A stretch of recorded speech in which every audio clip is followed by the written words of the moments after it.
Liftoff will start in T-minus 10 seconds.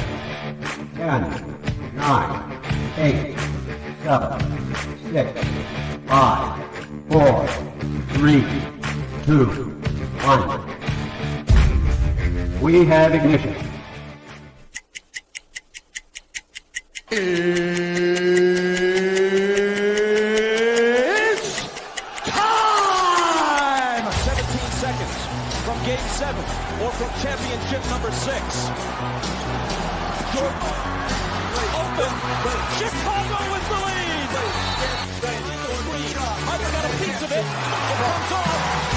The Chicago Bulls have won their 6th NBA championship. Tying run at second, 2 out. Palmero over the head of Jenks.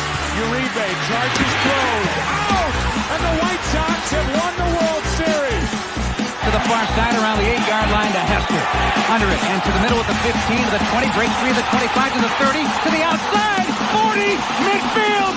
40 30 to the coast. 20 15. Hester 5. Oh! Touchdown!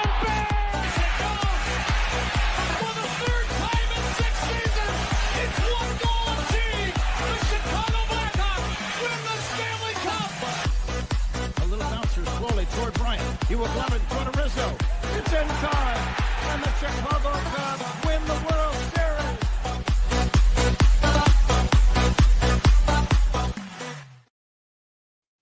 What up, what up, what up? Welcome to Shawn and Maya in the morning on this Hump Day edition.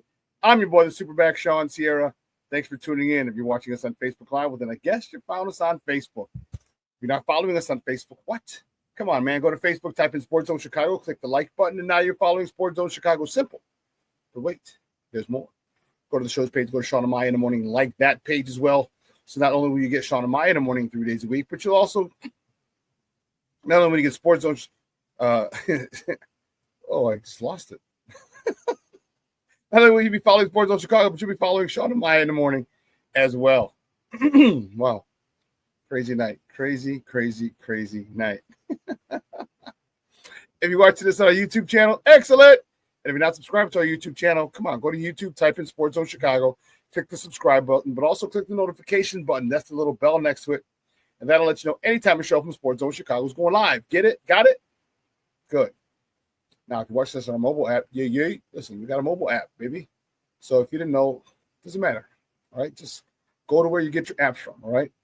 Whether it's iTunes or Google Play, Amazon, Walmart, Kmart, 7-Eleven, Zayres, Zemsky, Macy, Montgomery Ward, Woolworths, Weebolts, Gold Blast, it doesn't matter.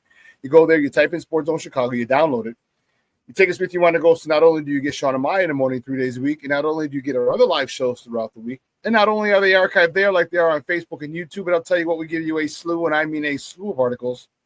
Thanks to my man Clarence, Council III. Big up to Clarence for keeping you abreast of all articles Chicago sports related. Now, if you're watching this on Roku channel, I like that kind of party, baby. If you don't know, you better ask somebody. Sports Zone Chicago, we have our own Roku channel. So if you have a Roku television in the house, do us a favor. Download Sports Zone Chicago's channel to your television.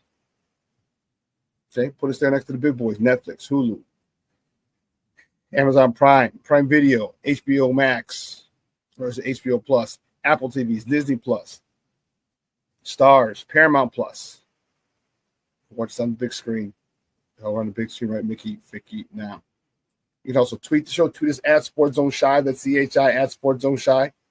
Now, if you want to follow me, just me personally, you know what? Want to know what I did? Let me tell you what I did. I made it nice and easy for you folks. Nice and easy. One handle. Black Diamond, one handle. Facebook, Twitter, Instagram, Snapchat, and TikTok. All one handle at the Shawn Sierra. All right? We got a great show, but I need you to get interactive. So whatever platform you're watching this on, whether it's Facebook, YouTube, or a mobile app, leave a question or comment on that platform. It'll come up here in the thread. We'll put it up on the screen. We'll incorporate it into the show. And that, my peoples, is what makes this the best morning Chicago sports talk show around. And that's you. So bring them all, baby. Question, comment, smart-ass remarks, because ain't nobody scared over here. Like The Rock said, baby, don't sing it. Just bring it. And this chat line is jumping like crazy. Woo! Crazy. Black Diamond's in the house. Said, what's up? Top of the morning, sir. I was trying to catch you the other morning. We were responding. Oh, so you didn't see it. So after I typed in, I'm on IG. and I put the my handle. So you should know it, man. You should know it. It's at the bottom. At the Shawn Sierra. So send that to me, or send me a friend request, or follow me, or whatever on IG, and you can comment me and send it to me directly on that message platform. We can get it done. All right, we'll put it up on the screen. Okay, cool, man, cool. Yeah, I was hoping you would see that. I was hoping you remember that I one handle, but you got it now. All right, IG, I'm at the Shawn Sierra. Cornelius Squalls in the house. What up, sports owners? My man Armando Emeterio Lara Jr., he is in the house. Junior, what's up, baby? How are you? Shorty, he's in the house. Good morning, Sports Zone family. He says, I like it. Shawn Wallace said, what's up, Superback and peeps on a hump day? You damn right it is, baby. Hump day. Patty Laird checking in. Says, morning, everybody. This is morning, Theo Shawn. We're ready for a great show. Jeremiah in the house. Yes, beautiful. Thank you for tuning in, Jeremiah. I appreciate it. Ant Moss checking in. He says, bear down, Shawn. Yes, baby, yes. I like it. I like it a lot. Who else? Shorty says, Ant Moss's impromptu show with Lynn Hayden tonight. You won't want to miss this. Lynn Hayden. I'm not sure who that is. Let me know who that is, Shorty. King Book of World checking in, baby. Said salute, chat, and Shawn. Black Diamond, you're on it. Cool. Go, so you can go. I would definitely like to see your mock draft. The Planksters in the house. Good morning, Shawn. Sports owners, bear down. You got it, baby. You got it. Man, woo. The chat is jumping like crazy this morning. I love it. I love it. I love it. We got a great show. All right. Oh, okay. He says, Lynn is an old friend. We used to do a show together years ago. Dope.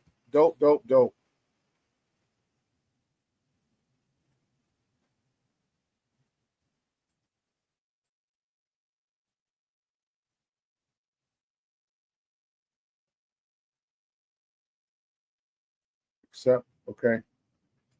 All right, Black Diamond, I just got it, baby. I got it. Okay. Photo saved. All right, you know what? We'll put it up on the show today. We'll talk about it, Black Diamond. We'll do it. Do it. Act like Bo Jackson, Nike, and just do it. Yeah, I got to. Let me just fix it up a little bit. Yeah. I didn't like doing mock drafts. I didn't. I thought they were stupid. But I did one last year with Nomad, and man, it was so much fun. It was so much fun. So I was like, I might do some more. Here we go. Let me add this one. All right, you're added, Black Diamond. You're locked and loaded. Locked and loaded, so we can take a look at it a little bit. But we got a great show for you, my man. 10 o'clock, my man Herb Howard from the Bigs is going to join us. We're going to talk about the new coaching hire, of course. We're going to see what he thinks of Ben Johnson, what he thinks of the coordinators, what he thinks of. One of the things I want to talk about, and then I'll ask him, is what position or positions are going to be most affected by Ben Johnson? Like, where does he think he needs to upgrade? And that, because we look at that, and that might tell us where they might go in the draft, what direction. Okay. A lot of people down in Mobile at the Senior Bowl, and it just came up so fast, and it seems kind of early. It seems really, really early. and so we didn't get a chance to head down there. I wanted to go down.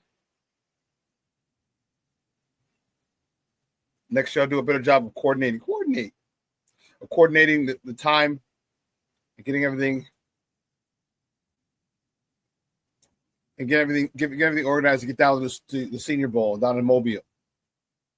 So I got a buddy of mine that I went to high school with who lives there, who lives down there, so it'd be good to see him. But anyway. But yeah, so 10 o'clock, Herb Howard's going to join us. And I'm looking forward to that. Let's see.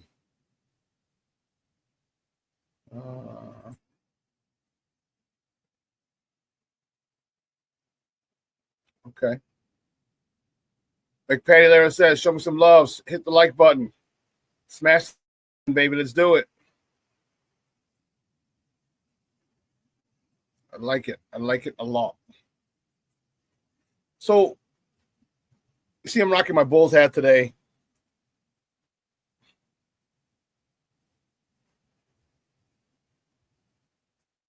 On Monday, the Bulls they hosted the Denver Nuggets. Boy, that was lit. The United Center was lit. Denver's one of the best teams in the Western Conference in the NBA, truth be told. And the Bulls did their thing. And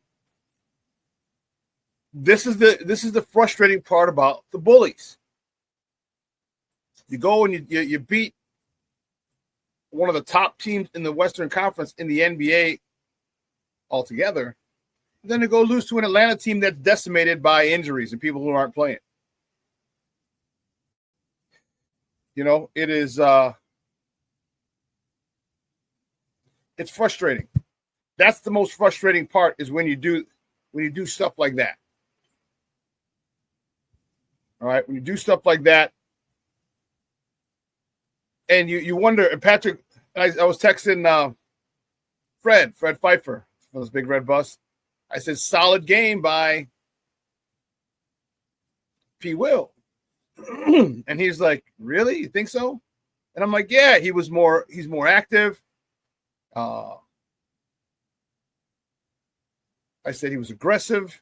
I was like, don't, and I was waiting for him to respond and saying he only shot X amount from the field, whatever. But I don't care about the percentages, what we saw.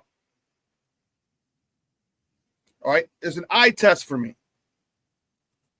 After playing basketball for so long, playing football, coaching basketball. All right, probably the last generation who grew up playing outside, pickup games and driving to different parks to play other people and stuff like that. I got a pretty good eye for talent, or I got a pretty good eye for abilities of players. And when I see Patrick Williams play the way he played the other day, I was impressed. He came off the bench. But if you remember, I've been saying for years now, have Patrick Williams be a sixth man. Have him come off the bench. Let him go ham. Let him score. Okay, let him do his thing. It works wonders. We all got to find our role. And some people's role is better suited for them coming off the bench. And that might be where Patrick Williams best helps this team. I like Patrick Williams. Okay, but it seems like he's having an issue as a starter. And I don't know what's in his, I can't tell you his makeup, but man, it's frustrating that at certain times, so often, he seems so laid back, too laid back.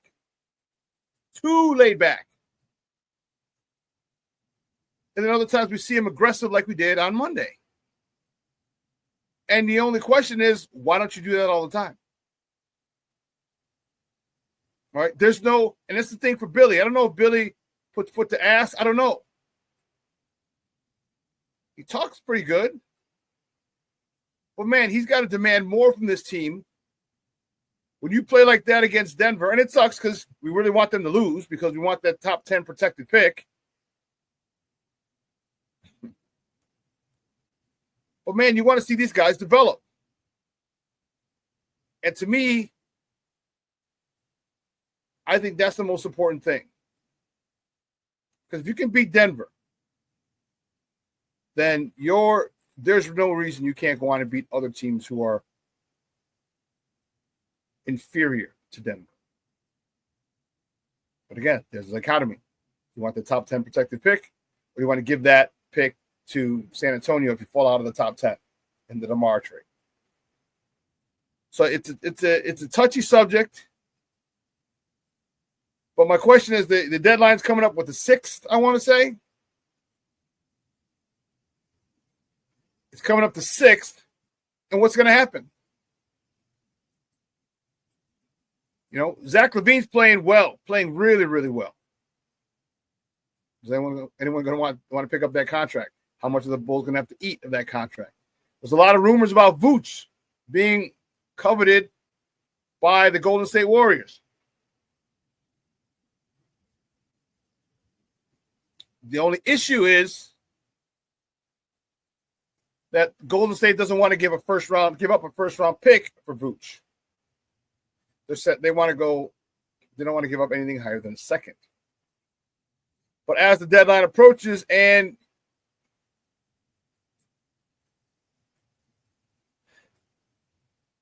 Golden State might be a little more desperate, it might come to fruition. Because Vooch fits perfectly with them. Perfect.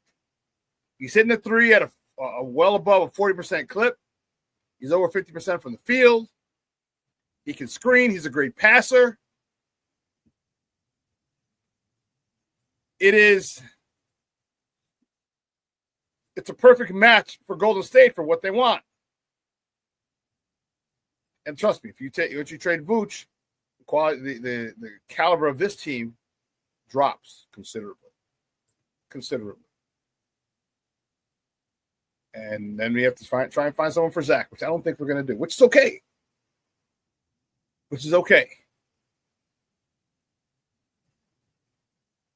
But that's my dilemma. I don't understand why you guys,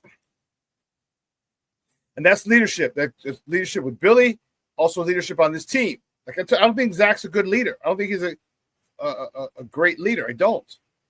I think Zach does what he does, but he doesn't come across to me as a leader. I don't know who I would consider a leader on this team. Maybe Lonzo Ball, but he's just coming off an injury. I mean, I thought Alex Caruso was the leader of this team in prior seasons. But now they're leaderless.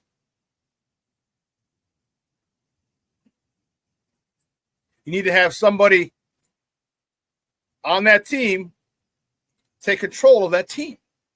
Who's it going to be? I think Io's too quiet. I don't know about Kobe White. So I don't know.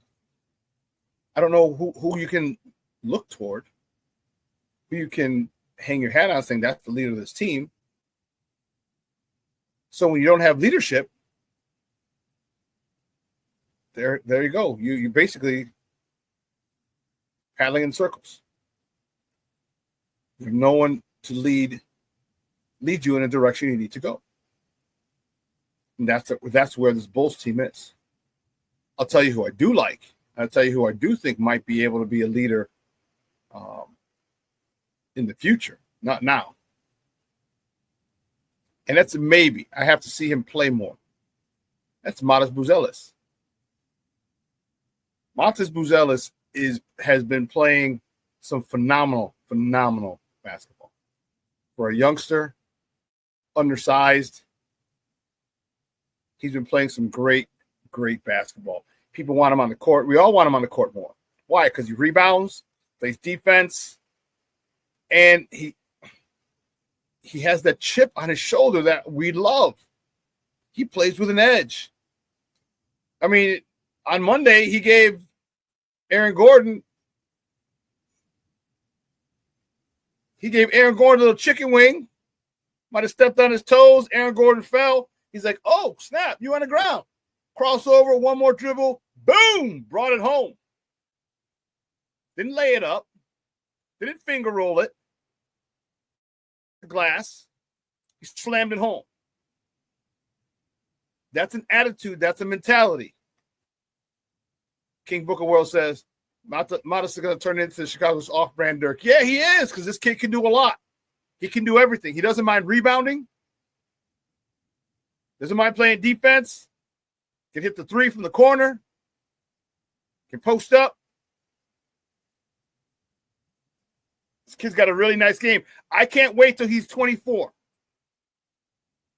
He's 19 now. That's 5 more years. He won't even be in his prime at 24. He won't even be in his prime at 24, but guess what? He'll have an NBA body. So I can tell you, he's going to live in that weight room.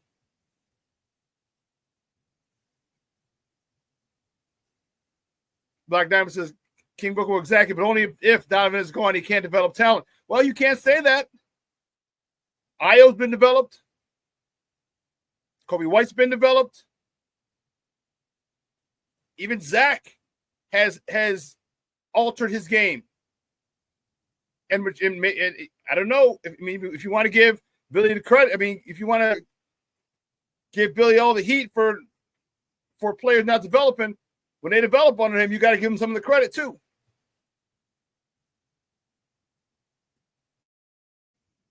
You know what I mean? Off and on, you said. Okay. Well, I think Modest is one that they're going to focus on. But more importantly, here's the most important thing: his mentality. He wants to get better. So I don't think they're going to have any issues saying, "Hey, you got to go to the weight room. Got to go to the weight room." I think he knows.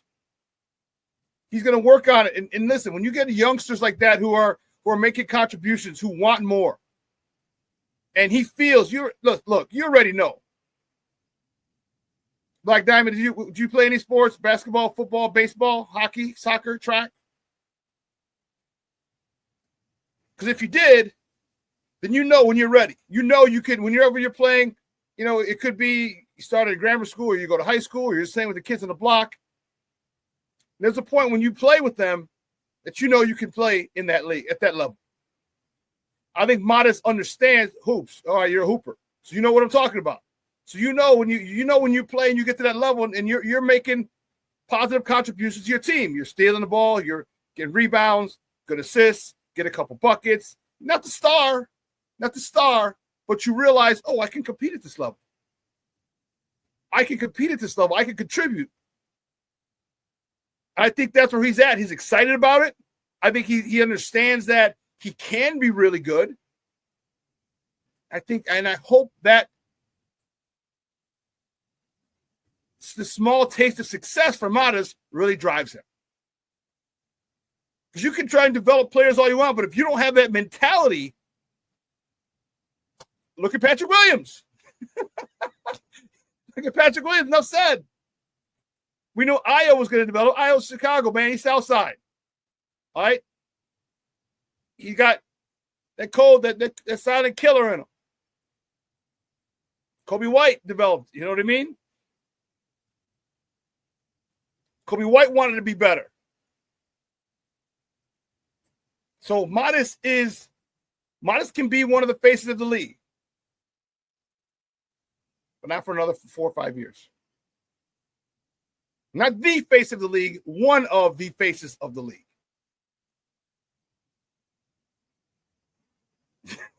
You're stupid. King Hooker World. P will, a.k.a. P won't, a.k.a. P can't, a.k.a. P don't. You're a fool, boy.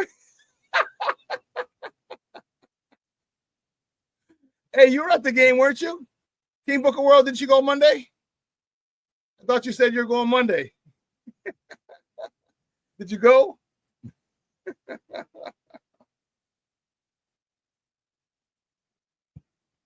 Oh my goodness, you're out of control, man. You're out of control. King Booker, well, let me know if you went Monday. I thought you said you were going Monday to the game. Oh yeah, I went. I was shocked that they won. Hey, but that place was rocking. I was watching the game. I'm like, damn, that place is rocking. They were rocking at the new Madhouse on Madison. I'm going on the 11th. So my buddy puts together outings. He gets discounted tickets. You know, we sell them, whatever. Only thing is we're in the 300 level, which kind of sucks. But it's $50. $50. We go to Output. You get one drink. You get a bus ride to the game. It's only half mile up Wood Street. Got a bus to and from. Yeah, it's cool. That's cool. So I'm going Wednesday. I mean, the 11th. I wouldn't say. I don't know what the hell I'm talking about. The 11th, I'm going. That'll be a good time. I think next time he does one, I'll pay more for the 200 level just to be closer. Because the 200 level is $90 per person. And it's $90 a ticket. And here in a 300 level, it's $50. So I'm like, yeah. Probably do that next time. But yeah, man, I watched it on TV, man. It was crazy. I couldn't believe it. I thought for sure they're going to jag that game. I thought for sure they're about to jag that game. And then they kept, what I really liked about it is Lonzo Ball. Okay. Kept them in the game. I like how every time Denver came in and hit something, Zach would come and hit a three. Laid down the stretch. Zach would hit a three. You're like, no. Oh, yes. How many times did you do that at the game? No, Zach, what the hell? Yes. Black Diamond said, have you ever sat behind the bat? I have. And it was a 100 level too. I was dating a girl. This was years ago. Maybe 15, 20 years ago. She had tickets from her boss. They're 100 level behind the basket. They're like off to the side behind the. So yeah, it was dope. It was dope. Levette Lee checking in. Good morning, Ma. How are you? Thank you so much for tuning in. I appreciate it. But listen, here's what we're going to do. We're going to take a quick break. On the other side of the break, all right, we will get to top of the morning topics. I just jumped in on the bullies and just kind of went off on a tangent, but that's all right. That's all right. So let's keep it locked right here, folks. Here you go. King Booker was, I had plenty of what the fuck? Hell yeah. Moments at the game. That's how I was watching the game at home, man. That was crazy. That had to be awesome, man. And I'm hoping for a good game on the 11th. I think we're playing Detroit. I could keep screaming Detroit sucks. But anyway.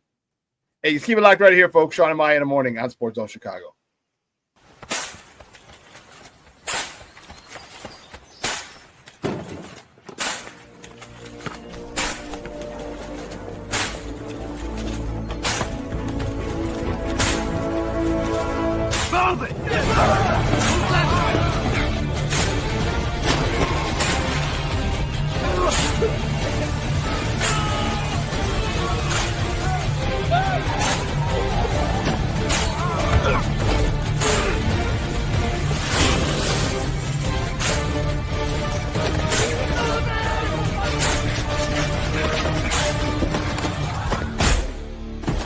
Many will hear the calling.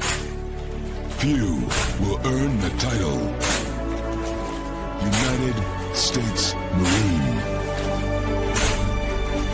The few, the proud, the Marines.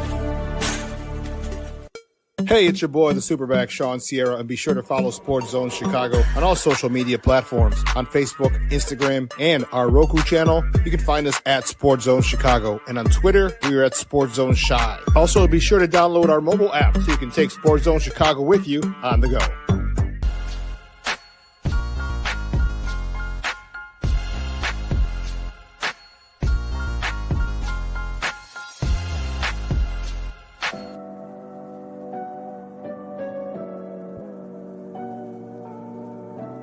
How do you take care of your mind health? For my mental health, I meditate in the mornings. I have my dogs.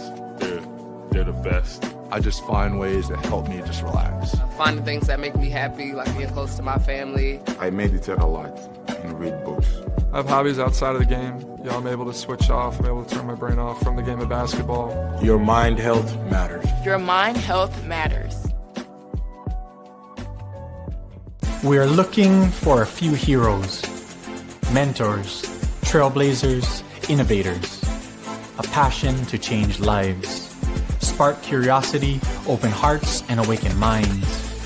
Help students answer the question, who am I? This could be your calling, but this is no job. It's the journey of a lifetime. Be a hero. Be a teacher. Mental health and learning disorders don't discriminate. 17 million children and adolescents in the United States live with disorders like anxiety, depression, ADHD, and dyslexia. Less than half get the help they need to thrive. Help the Child Mind Institute change these children's lives. Visit childmind.org.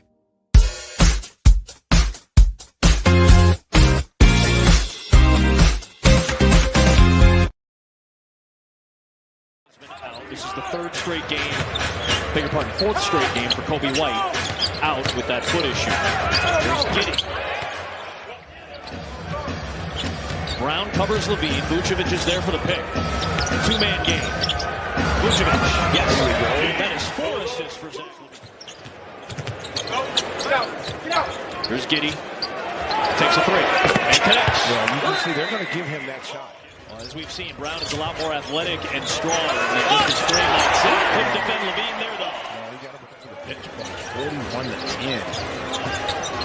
41-10. Ball takes up slack, floats it over the Christian Brown show. You see if the Bulls can convert here. Here's Levine against Westbrook. Oh, he takes it and makes it. C to 3, B to 3. Welcome back to Shawn and I in the morning on Sports Zone Chicago. Those clips courtesy of Chicago Sports Network. Those are the boys. Those are the boys, baby, on Monday. So let's get right to it. Guys, you know how we do. The first segment of every show, it's called Top of the Morning. It won't come just when you want it.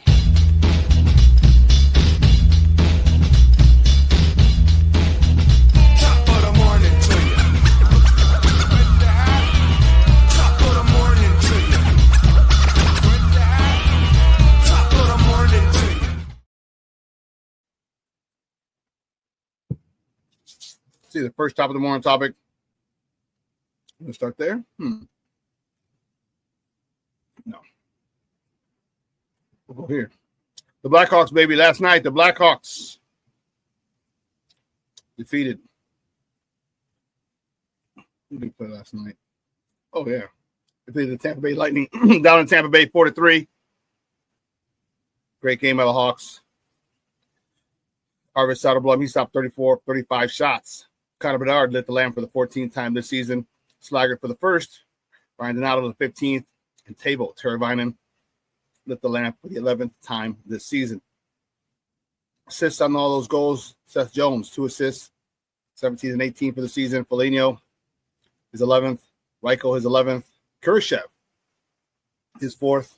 And Dickinson, his 8th helper of the season. Great win by the boys. I love seeing it. Gets me fired up. But it doesn't stop there. Keeping it moving to the next top of the morning topic, the Blackhawks. Carolina Hurricanes tomorrow. Mañana, tomorrow. Puck drop is at 6 p.m. Central. You can catch that game on Chicago Sportsnet or listen to it on their flagship station, 7:20 a.m. Good to see the Blackhawks win. Good to see Connor Bedard produce. And you just want to see this guy continue to get better and better because he seemed like his development was being stunted as well. And that's the last thing we want to do is stunt the growth of that son of a gun. All right, he is a generational talent. And let me tell you, he is, wow. He can be one of the best, and they just got to surround him with better players. Okay. And that's, I guess, the state of the Blackhawks. Next top of the morning topic, the Bullies, baby. Only the Bulls. Only the Bulls. That's what we were talking about yesterday. Monday, the Bulls beat the Denver Nuggets 129-121. Zach LaVine led the way with 21 points. Nikola, Mr. Walking double-double with 20 points, 10 rebounds. Lonzo Ball, 18 points. Ayo, 17 points. And Josh Giddey, 12 points, 10 assists. All 5 starters were in double digits, which is a phenomenal thing to see. And I love, and that just shows you that the ball movement and that the scoring is balanced. Here's Matas. I don't know if that was after the dunk or not, but man, he was fired up after the dunk. And I'll tell you what, I was fired up after the dunk too. She's keeping it real. Because his suit, let me take this down. This. As soon as he bumped him and Aaron Gordon fell, I was like, oh, hell no. Oh, hell no. Because I know what I would do. I know what I would do in that situation. I'm going to flush it on your head. You're on the ground? I'm going to flush it. And that's when he saw that. When I saw that, and he fell, and they didn't call the foul, and he looked at. They didn't call a foul. No, he knew what to do. One power dribble, boom.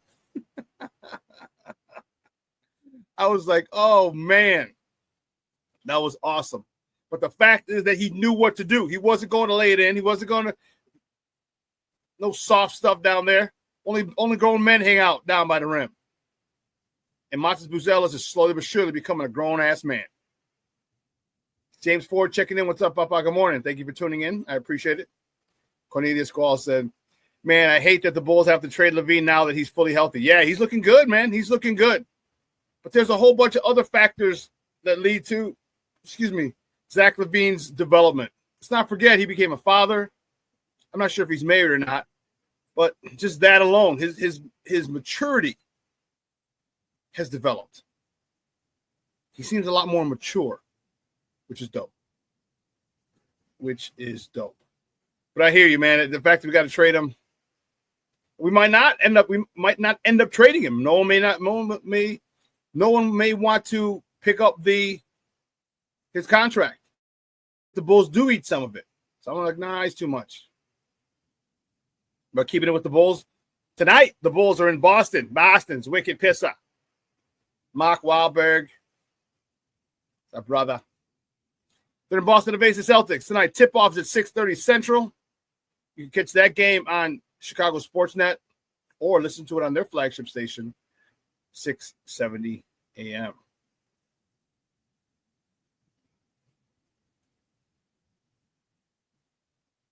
Talked about this before, but the Bears, Ben Johnson is rounding out his coaching staff, and the coordinators are done. So he got Dennis Allen.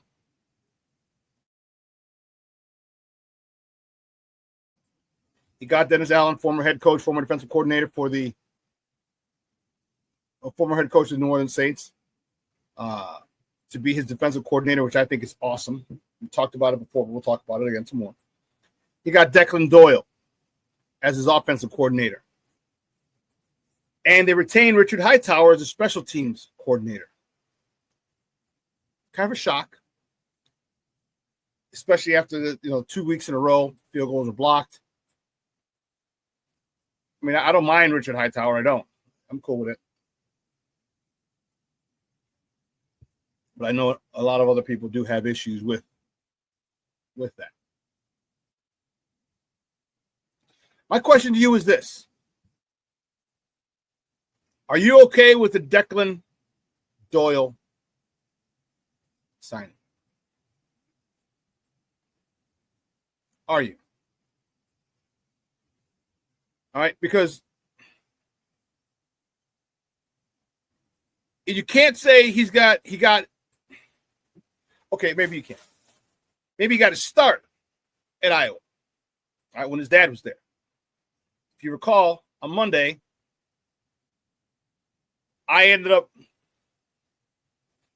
Chris Doyle was the strength and conditioning coach at Iowa.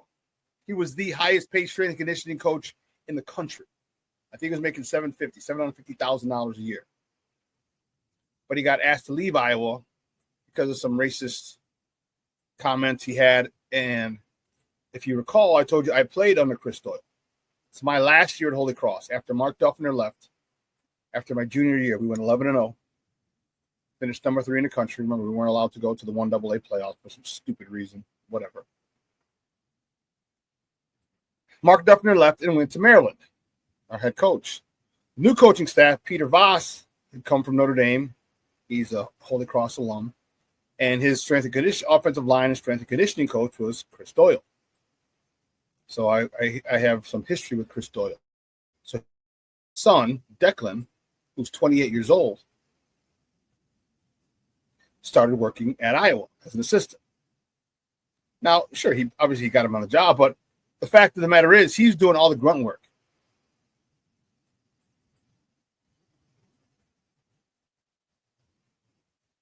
Shorty, Google it. He said, I can't find anything about Doyle being Ditka's nephew, though. Just Google it. Ask Siri or ask Alexa, is Declan Doyle Ditka's nephew?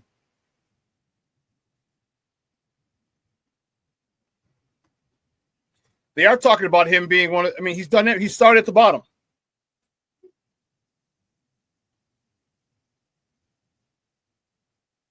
I got a tablet over there, and I think it answered that question.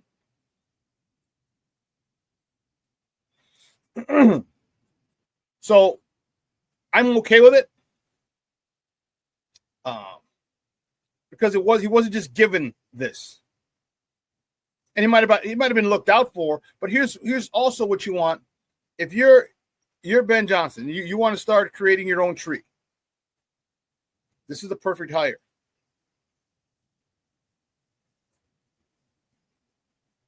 This is the perfect hire. Kid's 28. All right. You understand he's a hard worker. His ability to climb up the ranks from college and the tight ends coach in Denver.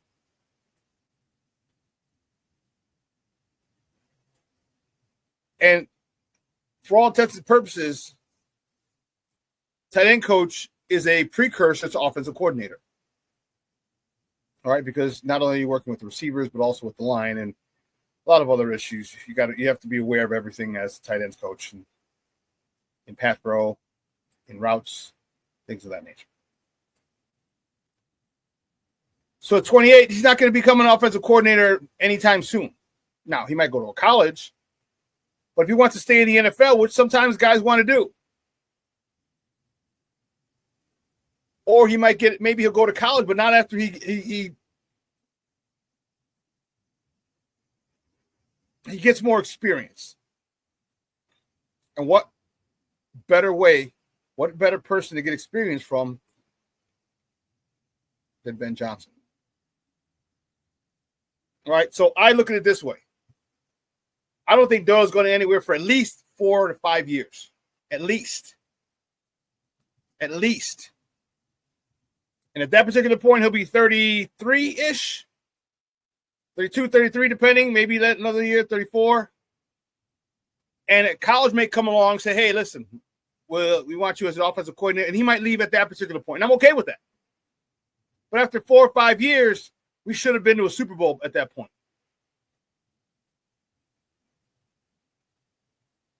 And especially if we get to a Super Bowl. Okay? But if we get in the playoffs consistently deep, get to a couple NFC championship games, I'm okay with it because we still have the actual play caller. We still have the actual architect of this offense. And basically, I don't want to say he's going to be his lackey, but he's going to be doing everything to set everything up so when Ben comes, it's like a doctor. You know when a doctor, you have a doctor and you're going into surgery. Doctor doesn't set out his own instruments. No, all that shit's all that shit is there. They're ready for him when he goes into the operating room, the OR. All right. That's basically what Declan Doyle is going to be doing. You'll be running a scout team. You're going to be getting all these things. Once you prepare the game plan, you're going to get it disseminated to all the other position coaches. As the offensive coordinator, that's your job. Okay, I don't know when, if he's going to be holding meetings, which I doubt. But also, I think Ben's going to hold the meetings, but he's going to be the right-hand man. And kind of grooming him, take him under his wing. Okay, and this is how you run a meeting as an offensive coordinator. So I'm okay with it. I'm more than okay with it. Now, his dad, on the other hand, I have an issue with. But we're not talking about that. One of my players, if you recall, one of my players from Curie, Maurice, played for Doyle at Iowa. And yeah, he said he would make some interesting comments. So.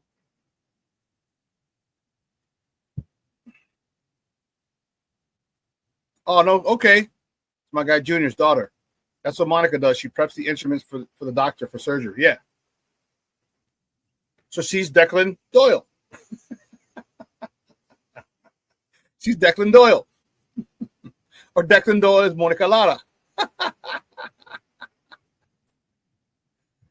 That's awesome. That's awesome. But I'm okay with it. I'm good. I really am. And I like... Remember when I taught, this is why I'm very fortunate to have the experiences I have, because it forms my opinions. Remember when I told you that the most important coaching when you move to the next level is your first year or two. First 2 years, but most importantly, that first year. Remember that? Remember that? Which is why we kept saying coaching matters. All right, with Justin, with Mitch. Same thing here. See, now he's going from so he's in Denver. Okay? Sean Payton. What a hell of a mind to learn from there. What a hell of a mind to learn from there. And as a tight ends coach, yeah, come on, man. You have a phenomenal mind you're learning from. Then you come here. But now you're in a new role as an offensive coordinator. Your first thing, your path to being a true offensive coordinator, and now you're working under Ben Johnson. When you learn from coaches, that first year, and he'll be here for a couple. I say at least 4 to 5 years he'll be here. What a great way to start your education as an offensive coordinator. Declan Doyle is going to be a good offensive coordinator in about 10 years. 10 to 12 years, maybe sooner. Maybe sooner. And Moss, you're a damn fool. I want Dylan the Bear to come out and say he's from the Ditka sperm tree.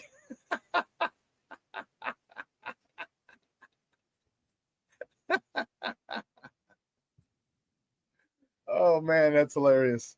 That's good stuff. That's good stuff. But this kid may end up he might be the next prodigy. He might be the next hot offensive coordinator. I'm telling you, he may not go from this to another offensive coordinator gig. He may end up going to college, running an offense there, having a quarterback put up crazy numbers, stay there for 2 or 3 years, then come back to the NFL. Because I don't know if they're going to give you a first time. I mean, it's possible. Don't get me wrong. It's possible. They're not going to give you the OC job as a first time in the NFL. They want to see you have some experience calling plays. Most people. Hell, even Luke Getsy was in college and called for 1 year. But if he does, this kid could be pretty good. Shawn said, I'm going to call him the prodigy. Yeah, it's probably what he is. Probably what he is. But I'm okay with it. I'm cool with it. You know, the kid worked his way up. He didn't rely on his dad's name, although I don't know if he wanted to rely on it after all the backlash his dad got. Had to step down from Iowa, and then he stepped down from, what team was he in the NFL? He was with an NFL team. He had to step down from there too. So his dad has been, I don't want to say blackballed. But he's been on the do not hire list for a minute. Hopefully he saved his money. And coaches usually do, because usually when you're married, you let the wives take care of the money because you're never around. You're always at the facility. You're always at the university. You're always at the facility if you're in the pros. Let them run the house. All right. After the draft, I mean, there's certain times of the year where we can do a family thing, go to a play, do something, go to dinner, whatever. But for all intents and purposes, you're all, mama raises the kids.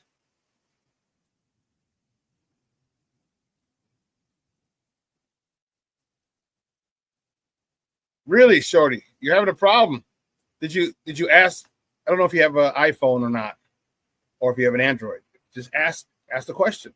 Hey Siri, blah blah blah blah blah blah. I can't answer the question because my phone will answer. But just say, hey Siri, hey Alexa, and answer the question. You do have an iPhone, okay? Yeah, that's what I did. Just check it out, see if you can get the answer that way. Confirm it for yourself that way. So, but I'm happy. I'm excited for where this team's going. I really am, and I look forward to this team doing well this year. I don't know if they're going to take the North and never give it back this year, but I think in 2026 is our window opens,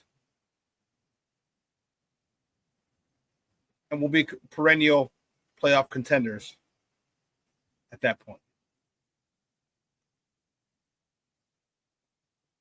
But listen, let's take another quick break, and on the other side of that break, we're going to welcome my guy, Herb Howard.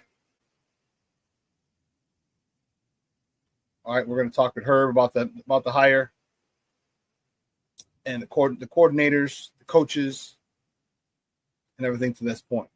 All right, and then afterwards, Black Diamond will go over your mock draft. We'll go over your mock draft. All right, cool. So don't go anywhere, folks. Keep it locked right here, Shawn and Maya in the morning on Sports Zone Chicago.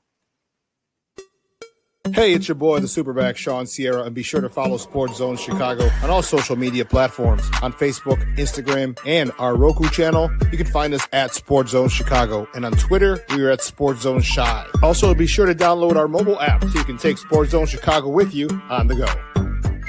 Time out. How are you feeling right now? Happy?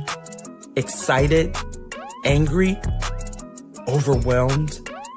One of the best things you can do for your mind health is to name what you're feeling. It can sharpen your awareness and help you talk about your feelings with someone you trust. Here are 3 questions to ask yourself. Where are your thoughts right now? In the past, the present, the future? Do you notice any sensations in your body? Is your heart beating fast? Is there a flutter in your stomach? Or are you fully relaxed? What do you need right now? Time with others? Time to yourself? Remember, there's power in this awareness. So find ways to identify what you're feeling today.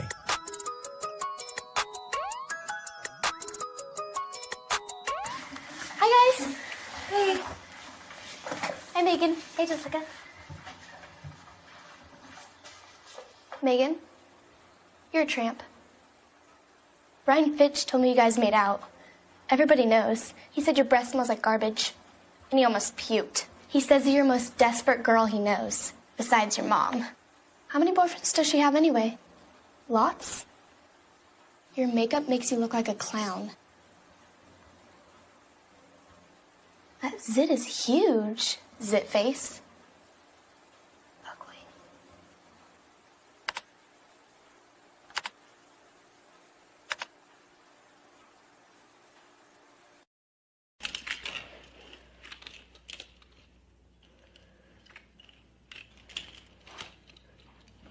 Hey, bud, what you doing? I'm playing with cars.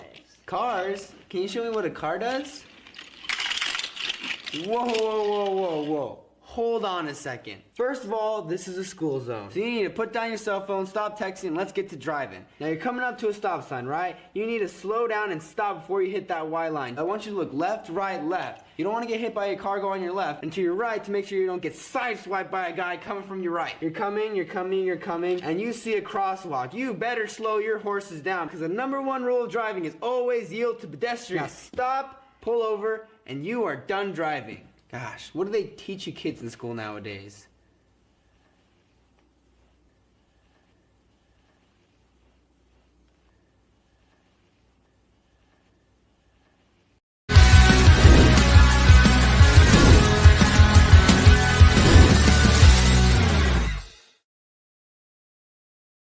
This offense will be calibrated with him in mind.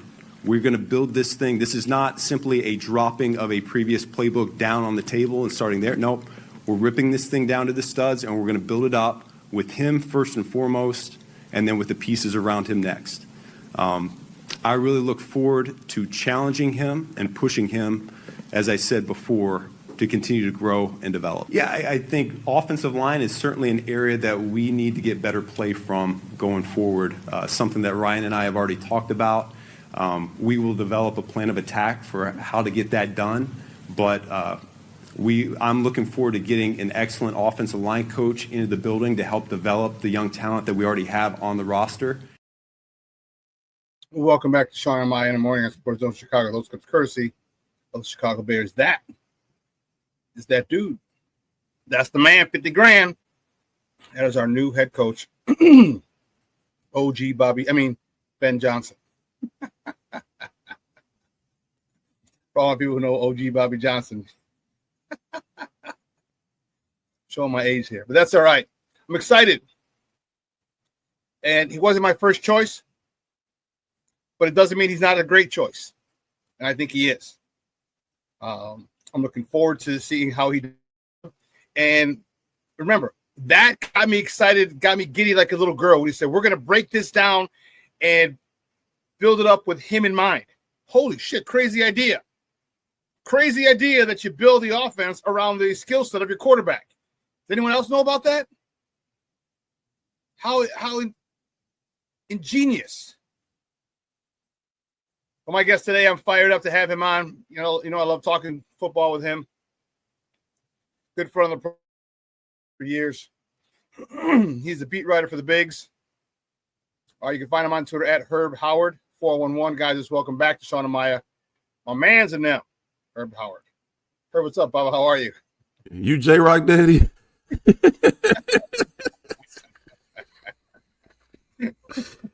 Hey, man, I was just talking about that movie the other day, man. That is an absolute classic. You talk about OG Bobby Johnson, man. My bad, brother. I'm good, man. How you feeling? I'm good, man. I'm good. What's going on? Hold on. I got to see. Mom's is called the lift, and this car was supposed to pick her up, but it's not her. Oh, well. Yeah, dude, that's a classic movie, and I am looking forward to this guy. I like what this guy has done. I like well, you tell me, how are you about the hire? And because you said, remember, you said I want to wait till we get a coach. So what are you thinking about this guy now and his staff that he's comprised so far? Yeah, I think it's really cool that the Bears have done kind of the obvious thing. It's not often that the Bears actually do, the obvious thing that's right there in front of them. I think that Ben Johnson was, the premier candidate in this coaching cycle. Whether he was your particular favorite or my particular favorite, I think he was the premier candidate. I know that Mike Vrabel went to the Patriots before, but the history, that was a different situation. And so it's cool that the Bears went out and got, the guy. Now, only time will tell if he is that guy. But for this coaching cycle, he was definitely the guy. And so it's cool that the Bears got him. I thought he said all the right things at his introductory press conference, which most coaches tend to do, except Liam Cohen down in Jacksonville. That Duval thing was terrible. They're gonna run him out of there. He'd do that Duval like that again. I thought that Coach Johnson, for the most part, showed himself pretty good, expressed his plan for what he wants to do. I, too, like you, was very impressed by the fact that he said, I'm going to tear this thing down to the studs and build this thing around what Caleb does and what the rest of these players do well, not come in here and just drop down the Lions playbook and say, hey, you go be Amon-Ra St. Brown and you go be Jamison Williams and you go be Penei Sewell, because those are different skill sets. You don't have Jahmyr Gibbs' skill set on this roster right now. And so what you do have is some guys that can play some ball, and you figure out what they do best, and you build that system around them. I was very, very happy to hear that. I was also impressed with his confidence. I had a chance to ask him in the breakout session, after the main press conference, just about, his confidence and where it comes from. And, he was like, man, at all three stops before I was now the Bears head coach, when I was the OC, when I was the tight ends coach, when I was quality control, so I was the very best at it. And I was like, well, go ahead, man, pop your shit. Like, go ahead. You know what I mean? So, I'm right. I'm cool with that, man. And so, obviously you got to back that up. Like I said, only time will tell, whether or not it was a home run hire, but I think it was a good hire and could certainly turn out to be a very, very good decision by Ryan Poles, Kevin Warren, and the rest of the Bears organization. How surprised were you that the Bears got him? All right. I mean, how many times have we've never really had the bell of the ball? All right. He was the hottest coordinator out there, and he had a resume. He wasn't, calling 2 plays a year like Matt Nagy was. All right. This dude was a hot candidate last year as a head coach. We all knew his offense is his offense. It's not a variation. He's not part of this tree, that tree. Really, it's really kind of his whole thing. And he not only did we choose him, he chose us. Yeah. How excited were you in that? The fact that somebody chose this cesspool of craziness to decide to run. Hey, ignorance is bliss, man. He don't what he don't know hasn't hurt him yet. You know what I mean? So he hopefully he doesn't come to find out what so many people have come to find out, and that is that seemingly entering Hallis Hall brings out the worst in people, from players to coaches to administrators. So we'll find out, but I think that it was really cool for the Bears to actually go out and get him. Like I was saying, they don't typically get the guy in any particular cycle, whether you're talking about head coach, free agency, whatever. We've gotten Khalil Mack before and we got Jay Cutler, but usually we're looking for second, third tier guys, and that includes during the coaching cycles that we've gone through. And so forth. I think it's really, really cool that they went out and got, the top guy in this particular coaching cycle. I was very pleasantly surprised by the fact that ownership, George McCaskey, was willing to put up the money that it was going to take to secure the top candidate. I asked Ryan Poles that during his press conference at that same day, and he said no, it was never an issue. I asked him what was the conversation like when he had to go to George and say, hey, we might have to dig a little deep in the pocketbook on this one. Is that cool? And he's like, nah. He said, whatever y'all need, y'all got it. And, that hasn't, like I said, always been the case around here. So that was cool to hear, man. I think it's just another sign of some of the things that you're starting to see change now that Kevin Warren has taken over as president and CEO of this football team. And so there were lots of questions about, okay, what is he doing here? We haven't really seen these tangible changes. But I think you're starting to see some of those tangible changes now. And I think we've joked about them before, small changes that we've seen, the food in the press box at Soldier Field, how that improved the moment he got there. But those were small things that really did kind of matter, right? Those were small things that really did kind of matter. I remember we walked into Hallis Hall, into the media room, I think the first week last year, or maybe it was the year before. I think it was last year. Come in there and there's these gifts. There's these gifts for the beat, and I think that was cool, right? I mean, it was just like some Bears book bags or something like that, but it was cool stuff that certainly hadn't happened before. And it was like, okay, there's some small tangible changes that you can start to see, but now you can see those things happen in the football operations. You can see the Bears willing to go out and go get the top candidate in the coaching cycle. And so I think that bodes well for, how the Bears are being run and organized right now structurally in terms of decision making, but also in terms of how they're perceived around the league. They've been perceived so long as people who don't get involved in the major things. They don't spend top dollar for the top prospects. And I think now you get to see them do something like this, and it gives them just a little bit of cachet in terms of what they're willing to do on the football side, but also even on the business side. If you're Arlington Heights, you got to start looking at this thing a little different now and say, wait a minute now. All right, they've got what could be, one of the best young quarterbacks for a decade. Now they got what could become one of the best young coaches in the league for the next 10 years. Do we want to be a part of that? Do we want that party right here in our backyard every week? You mean tax dollars?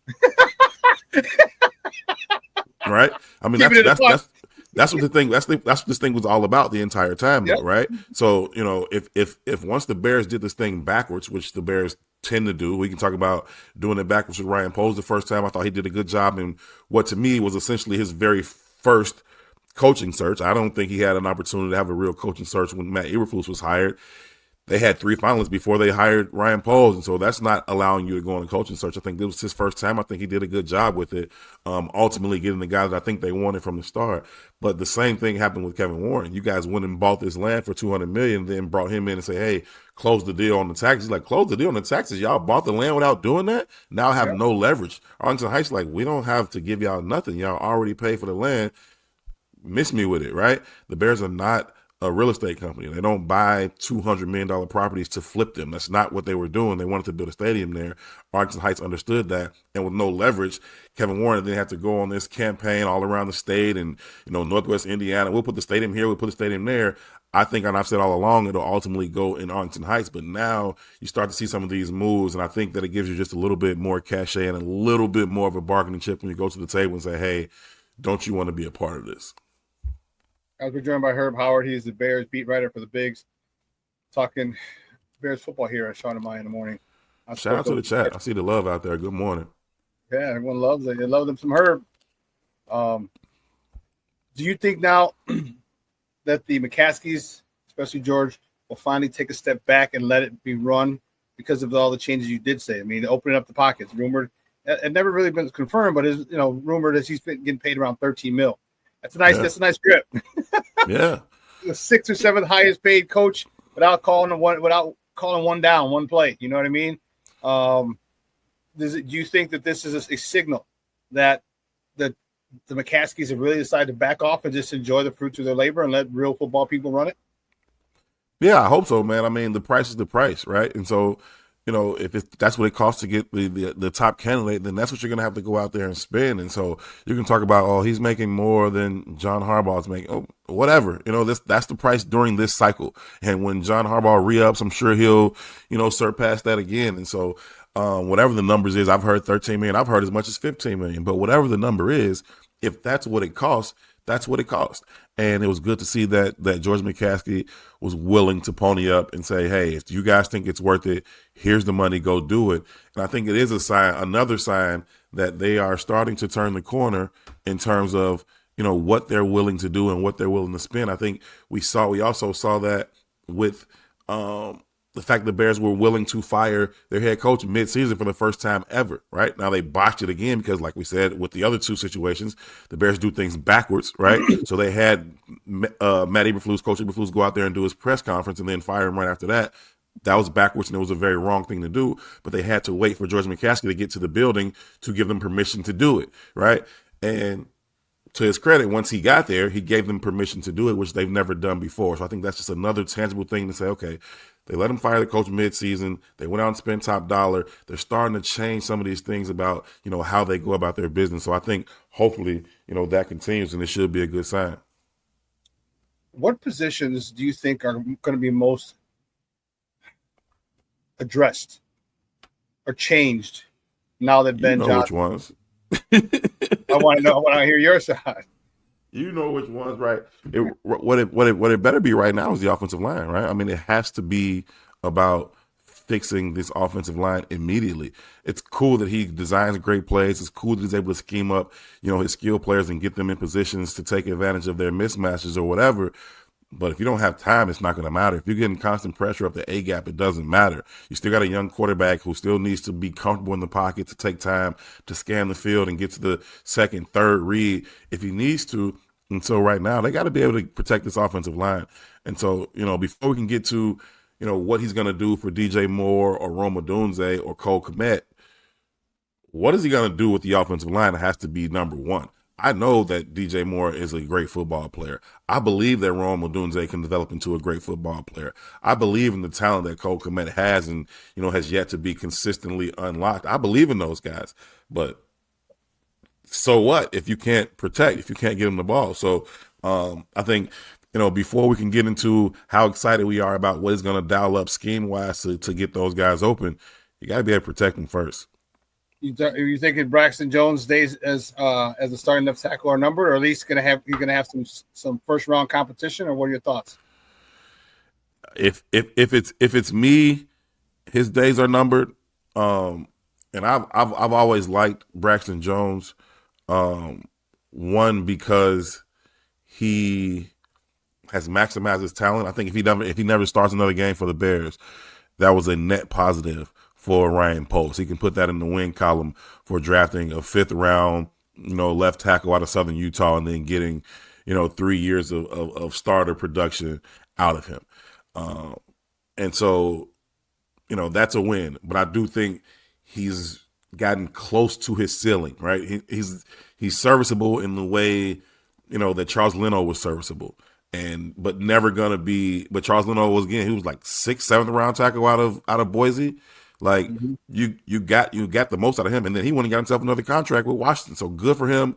Maybe Braxton has the same type of trajectory, but if you're talking about having elite offensive linemen, there's a level that you can upgrade there. I'm not mad at having Braxton Jones. I think you can do a lot worse than Braxton Jones, but I also know that you can do a lot better.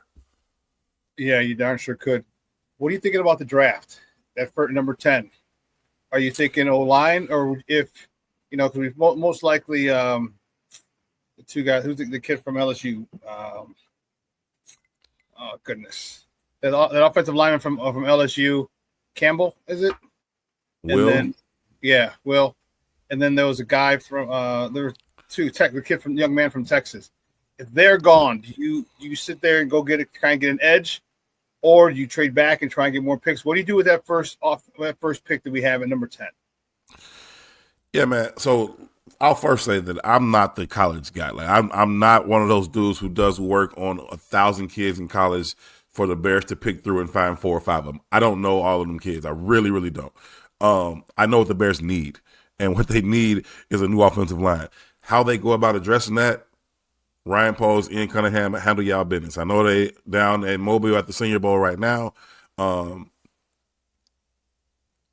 Depending on how they address free agency will dictate what they do in the draft, right? So free agency is going to be first. Mm-hmm. I know they got the Senior Bowl and the Shrine and the Combine, but you got free agency.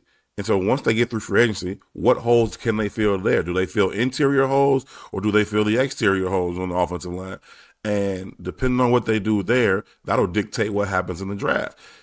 I know this isn't a big free agent year in terms of tackles, but if they do go out and spend and get a tackle that they feel good about, then maybe they start to look on the interior in the draft. And maybe that allows them some flexibility to move back in the draft, do some things there, because you usually don't see those guys go, top 10. So it just depends. It depends on how free agency plays out. I always wait to after free agency to say, okay, now I'm pretty sure that they're going to be going after this position or targeting this guy.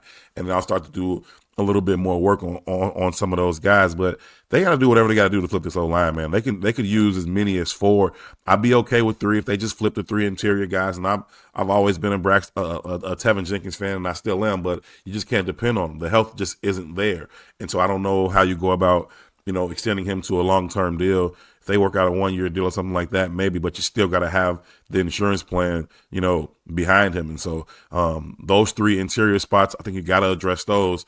And then I would also address the left tackle spot as well if you're going to do it. So, they got to go about the business of finding 4 new guys there, and they need another addition or 2 on the defensive side of the ball also. So, I think they got enough resources with free agency and the draft capital to go out and get talent on both sides of that offensive of the line of scrimmage. If they can do that, they'll be fine. Who those guys are, I'm not going to pretend to have done a ton of work on them because I haven't. Okay. Yeah, I agree. I definitely think they got to get an edge, someone opposite Montez Sweat. Obviously Abdul Carter is going to be the first one or two people taken in the draft this year, so he most likely won't fall. Nice, man. He's like any defensive line coach. Like his motor. Remember, he was playing with one arm. His left arm was all jacked up. You watching them play, and you feel like you're looking at Micah Parsons. I know they wear the number 11, and I wore number 11 when I played, and I wore it for the same reason. Well, maybe one of the same reasons that they wear it. It was LeVar Arrington at Penn State, and he still is one of the best college players I've ever seen. LeVar Arrington was just an absolute animal at Penn State wearing that number 11, and he and Dante Culpepper were the reasons that I wore number 11. But seeing Carter on the field, he looks and moves like Micah Parsons, and it's like, dude, they got another Micah Parsons at Penn State, and now somebody else. That, bro? I don't know, man. I don't know, man. But game wrecker every couple of years, they get the same dude who wrecks shop, and it looks like a monster, plays like a monster. Like they go to the monster store or something. Like they go to the monster store at down at State College, man. They got to be. And like you said, man, he's dominating in the CFP with one arm. Like, bruh, somebody deal with that, man. Like he's got one arm. He can't use it. He's coming around the corner with his off arm and then swimming under with his off arm and finishing the sack with his off arm. It's like, did he ever swing? Somebody he might as well. Because he couldn't use it. It was like, it's this dude. But it wasn't really slowing him down. You can tell that he wasn't playing passive forward. He was still full pursuit to the ball, running through ball carries across the field. It's like, hey, this dude is an absolute problem. Whoever gets him is probably getting the best player in the country.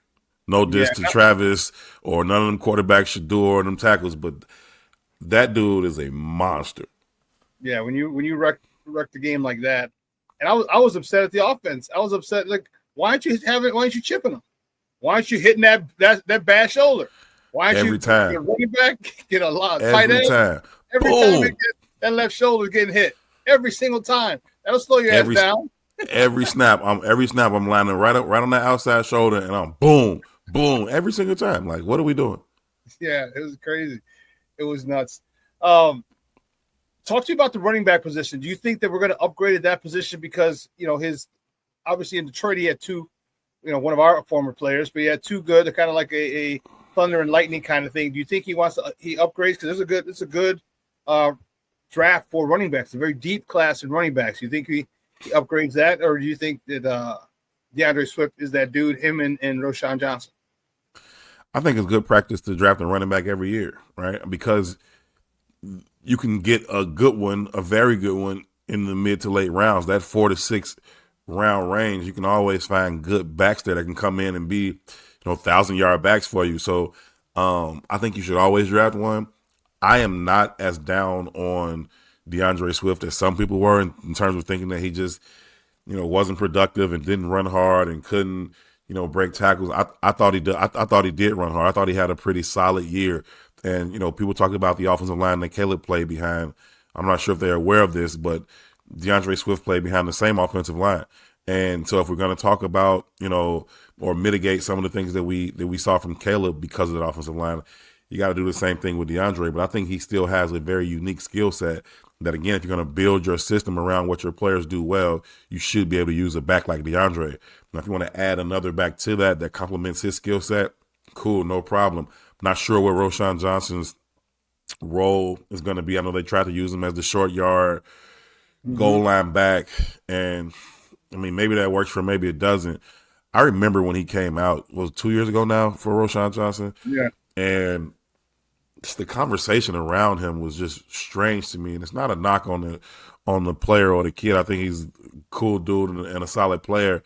But the conversation was like he was going to come in here and enter the Mount Rushmore of Bears running backs. Like it's going to be, Gale Sayers, Walter Payton, Matt Forte, and Roschon Johnson. It was like, wait a minute, he's going to knock off like, no, he's not. And so that was just strange to me. It was a backup running back. You know, Bijan got the majority of the carry. So it was just strange to me, the conversation that was around him at the time. And, you know, if they want to go about upgrading there, that's cool. I think you should always draft a running back and then just let it play out in camp. If they draft a running back, I wouldn't draft one before the 4th round. I mean, I know there are some good ones that may be there. You know, I'm hearing 2nd, 3rd round. People talk about Genty in the 1st round. That would be insane. That's a luxury pick the Bears don't have right now. The Bears don't have that luxury right now when you need so much help in the trenches. And so, yeah, I would definitely say I expect them to draft a running back at some point. Drafting to be the feature back, I don't know. I'm fine with DeAndre Swift being your starting running back. You want to add somebody to complement him, that's cool too. I was very surprised at DeAndre Swift. I didn't think he'd be able to run between the tackles as well as he did. Yeah. Out of that one touchdown run, he was right up the middle, shook the hell out of the linebacker and was out. Yeah. I was like, yeah. I stood corrected. You know, I said I didn't think he was able to run between the tackles, and he did, and he was a lot tougher than I thought he would be. And obviously on the outside, we saw what he could do on the outside. And I was very happy with what he did. And we talked about the conversation about Roschon. Everything we talked about wasn't that he was a good football player. It was that he was a great person. It was like, he's such a great character. He's such a great person, such a great person. I'm like, okay, but is he a good running back? What's that? His qualification as a running back? He's a great person. He makes you want to be a better person. I'm like, I don't want football players. He cleans up after himself and others in the meeting room. Yeah, like that's superfluous. Nobody cares. That's great. That and $3 will get you a bus ticket on the CTA. Like, that's cool. Like, and I don't want to diss Roschon because I do like the person, and I don't have any real issues with the player, but it's just like this idea of what it was when he drafted him was just strange to me. And I look at DeAndre Swift, and I had a conversation with him about this as the narrative kind of went along, and so many people were just down on him. I was like, "Hey, are you hearing this? And do you feel a way about it?" I was like, "Because I honestly, and I'm always honest with them guys about whatever. You know, I mess with Jalen Johnson all the time about, you know, if he dropped a pick that I think he should have had or any of them dudes." And so I told him, though, I'm watching you play. I don't see you running soft. I see you, you know, being decisive. I see you hitting the hole. I see you making one cut and trying to get north. And then you see the explosiveness too. And he told me, he was like, "Man, that's bullshit." Like he's like, "Yeah, I heard the narrative and it's bullshit." And I think he was right. I don't know what people really wanted him to do. I don't know what they wanted him to do. When the opportunities were there, I thought he was productive. I thought there were a couple drives where he got him down to the goal line, and then they pulled him and, you know, let Roschon get the touchdown. That's cool too. You got your short yardage back. Go ahead. I'm not mad at that. But I know he was. I could see it, you know, visibly on the field. So I'm perfectly fine with DeAndre Swift, and I think that Coach Johnson will find a way to utilize him. Oh, he would definitely find a way to utilize that joker, man, because especially after he already had him. He's been up there. You know what I mean? So he's definitely going to be able to use him. I'm glad he's familiar with his skill set. I do think it's interesting that he didn't want him, right? I think that if you want to have that conversation, cool, yeah. Right? Because he didn't want him. I think he got rid of him after Ben Johnson's first year as OC. I think that's when they got rid of him from the Philly. Then he comes here. Now, I think that's a conversation you might want to have, and maybe that's something that's got to be hashed out, or, you know, some adjustments got to be made to, you know, what he wanted him to do and what he was able to, whatever. But that part of the conversation, interesting enough. But, you know, just DeAndre Swift isn't good. I don't like that. No, whoever can try and put those words together don't know. They got an agenda, or they just don't know football. Everybody's going to fall off. Everybody's going to fall off. Everybody's going to get a little bit better when they get to Philly, and then everybody's going to fall off a little bit because that offensive line is different, right? I'm to the point now watching Saquon, and I'm like, he's one of the best running backs I've ever seen. Like in that conversation with all the best running backs I've ever seen, like back to, you know, Jim Brown, Sweetness, Barry Sanders, Adrian Peterson. He's one of the best backs I've ever seen. I'm like, gosh, this dude is crazy, man. And the way he jumped never got hurt. Oh, the way he jumped from A gap to C gap and then exploded all in like one step. I said, first of all, the vision, then the feet and the burst was like, that's just rare stuff. Yeah, man, it was insane. The one that put away, not the Washington game, whoever they beat, the game before that, was it Detroit or who was it? The Rams. The one that put away the Rams. When he pressed the A gap, hopped from A all the way out to C, and then accelerated in one move, was like, hey, man, this dude is different. This dude is different. But again, you're getting his best year behind that Philly O-line. Man, who you telling? That's without after losing All-Pro Jason Kelsey. That's after losing that dude, man. And that, he's a special character, man. And just watching him, and I love watching it because the way that the offensive line gets to their run fits is a thing of beauty. Like if you're an old line freak, like you get a chubby watching them get to the combo one, get to the next level. For real. And I love when they have the camera behind the play, and it's right over the huddle or the line of scrimmage, and you just get to see the holes. It's like boom, boom. He chips, boom, gets the linebacker, and you're like, I'm going here, in and out, and boom, running back, in and out, and he's gone. The way that they get to their run fits, the way it's methodical. Really, it's methodical, and it's a beautiful thing to see. And then you get a guy with that talent. Yeah. You know, I mean, you could have a guy, you can have the run fits and still not be able to break it for 70. But you get a guy like that who spins on the outside, or once he sees you, he explodes and he destroys the angle that you had coming down, and he's like, oh shit. And he's done that all year long. I mean, what, he got six or seven 60-yard runs?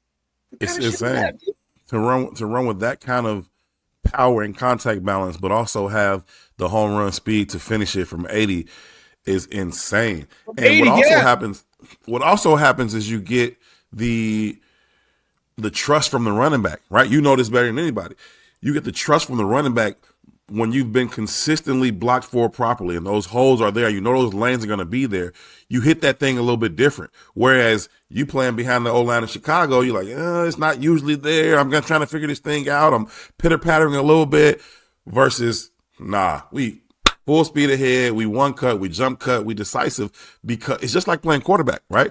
There's the cumulative effect to being hit over and over again in the backfield. And so when you get the ball and you 6-7 yards deep, and before you can even get to the line of scrimmage, you're already facing initial contact, that starts to bother you. You don't hit the line of scrimmage the same way. And you can say that he should, but it just doesn't happen. There's a cumulative effect to those types of things, just like with the quarterback getting happy feet in the pocket, even on the times when you are protected, because you're like, well, I've been sacked 70 times. I'm not usually protected. So I feel away right now, right? And so running backs are the same way. When you have an offensive line in front of you that you trust, you press that hole a little bit different. You make those decisive cuts a little bit more aggressively. Yeah, and he's an awesome talent. So who you thinking in the Super Bowl? I know we're talking Bears, but who you think? Have you made up your mind who you want in the Super Bowl? Chiefs. So in my I was going to show you my DraftKings, but I don't actually want to put it on the screen to show what the actual bet was. But in September, I picked Philly to win the Super Bowl, and now DraftKings is offering me a decent settlement, and I'm thinking about cashing out on it because the bet has done enough for me right now to go ahead and cash out on it. But I really think they're the best team. I thought they would have the best roster, coming into the season. And I know they had the game where Saquon dropped a touchdown at the goal line early in the season, like week 2 or something. They lost that. And then Sirianni did a couple things. It cost them another game. They were talking about firing him. I'm like, they got the best team in the league. I don't know why you want to fire the dude. And so they got the thing, they got their ship righted. And I still think they have the best roster. Now, the problem is they got to go see 15. And that's why I'm thinking about taking the cash out, because it's 15. If it wasn't 15, then I would be like, yeah, let's play it on through. I'll take all of it because I think that the Eagles are going to win. I still think the Eagles are going to win, But Mahomes is a scary, scary dude to bet against. And so, you know, as the kickoff draws near, I might get a little antsy and hit the button on this cash out they're trying to offer. But I picked Philly in September. I'm gonna stick with them. I hope, I'm praying, because first of all, and it's very contradictory, because we had a three-peat here. We had two of them. Okay. But I just don't want to see them. I don't want to see them win. I mean, and I'm a hypocrite. I know, because Patrick Mahomes gets all the calls. There was a team that says, you know why Patrick Mahomes wears 15? Because that's how many yards you get if you hit him, if you touch him. Yep. Shit, but it's like that with Mike, though. Hey, like when you're that dude, you get the calls. You know, when you're that dude, you get the calls. And I'm not. I don't have no problem with the Chiefs, man. I tend to be a fan of excellence, and you know what they've done. You know, since he's been there, and he doesn't know what it's like to. He thinks the season is at least 18 games long. Right? He thinks he's supposed to get to the conference championship game every single time, and so you know, I don't have an issue with that. I really, really don't. I just think that Philly is better, and I would like to see, you know, Jalen Hurts and those guys get one. But if they were playing, like if Detroit had made it or Minnesota had made it, I'd be 100% rooting for the Chiefs. But I'm rooting for Philly. Yeah, I want Philly too. I just, you know, me being a running back, I love how he's brought a resurgence to the running back position, him and King Henry and a couple other guys in this league. I love that. And I think that offensive line paired with that super running back of Saquon Barkley, I thought it was a match when he went there.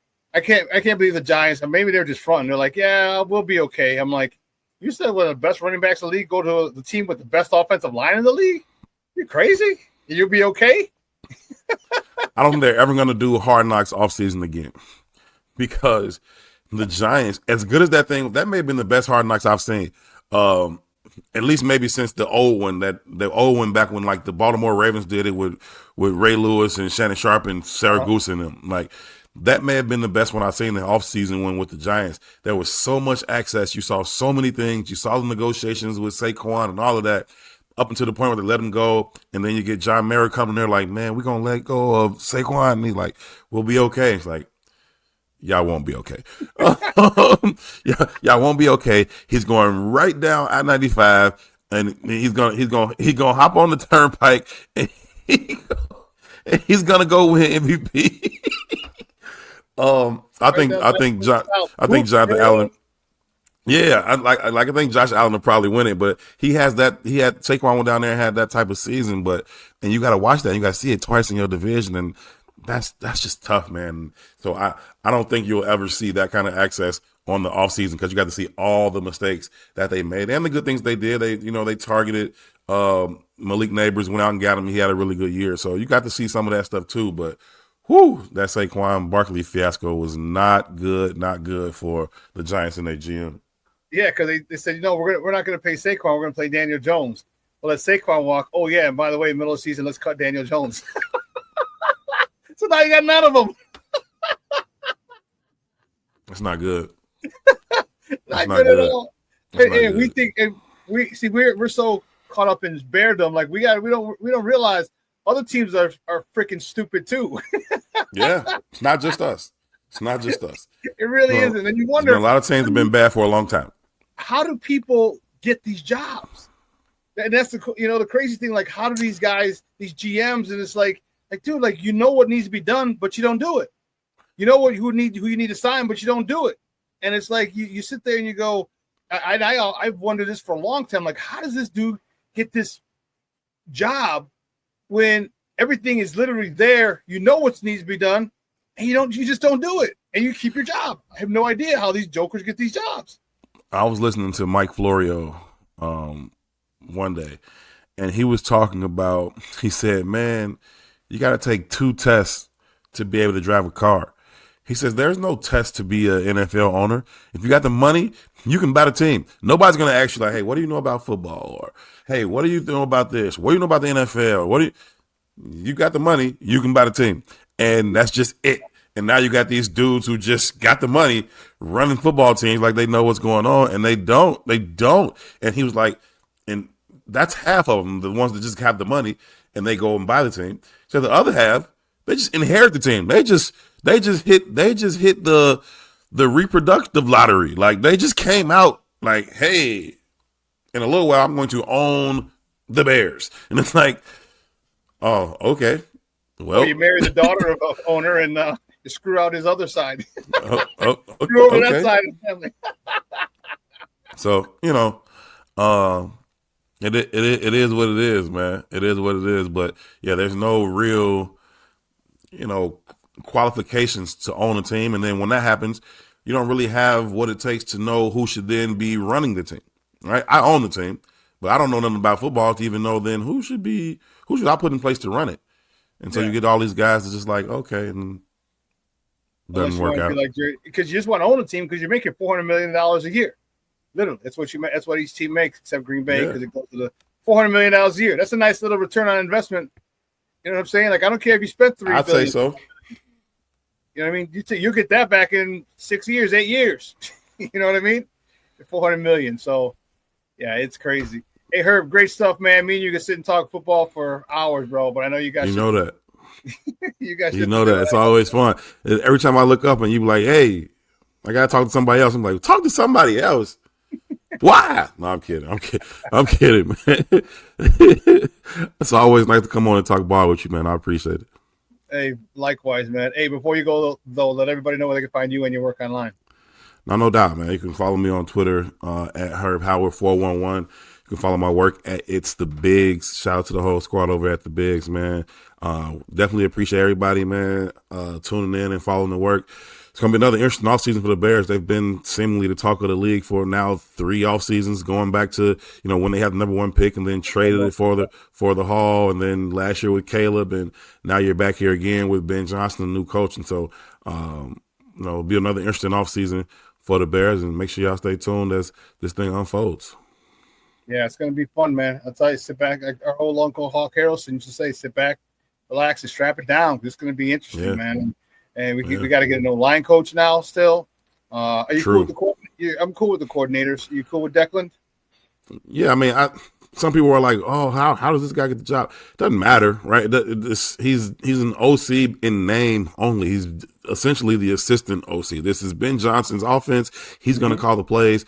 Whoever he thought could come in and work well with him and do kind of the behind-the-scenes work that he needs to get done, good. If it's a 28-year-old kid, good for the 20-year-old kid. We'll see, what that means for Declan Doyle. That's cool. I like that he brought in Antoine Randall. I thought that bringing in Dennis Allen, a veteran defensive coordinator who's been a head coach, who can help him with some of those things as well, is a really good thing. He's a guy that you can kind of let go on the defense while Ben Johnson spends as much time as he feels he needs to with Caleb in the offense. And then I thought bringing back Coach Hightower was a really, really good move. I was really, really happy about that. And that's a good sign that Coach Johnson may actually be smart, because if something isn't broke, you don't necessarily need to fix it. And so you got a good coach that was already here to run that special teams.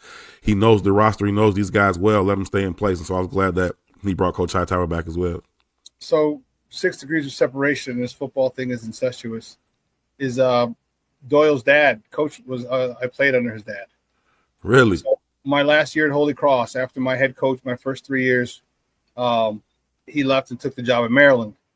In came Peter Voss, who's a Holy Cross alum, but was the offensive coordinator at Notre Dame. And believe you me, he reminded us every fucking week there how many times he called the Sugar Bowl with Jerome Bettis. He reminded us.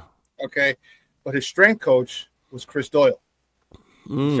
And that was his first. I don't know if that was his first gig as a strength coach, but yeah, so that was the first. He was our offensive line and our strength coach, and then he went on to Iowa. And then one of my players from Curie ended up going to Iowa under Doyle as well. So you gotta remind him that you got those traps and all that, from his pops. You know what I mean? Hey, what's the deal with dude though, man? I've been hearing all this stuff, and I don't know much about it, so I haven't spoke to it, but. You saying you knew the guy a while ago. What's to that? What's the deal with him? Well, he was, I think he got too big for his britches. All right. And I think he was, because the reason he got let go from Iowa and then I forgot what other team let him go, is he was just make over just subtle racist comments. All right, and that was the whole thing. He didn't do that with us because and they didn't care about us because we're seniors. They're trying to get rid of us because we're indoctrinated with the other staff's mentality and whatnot. But I know when I had my guy Reese on, and he was saying, I forgot I think he actually used the N-word one time with him. Wow.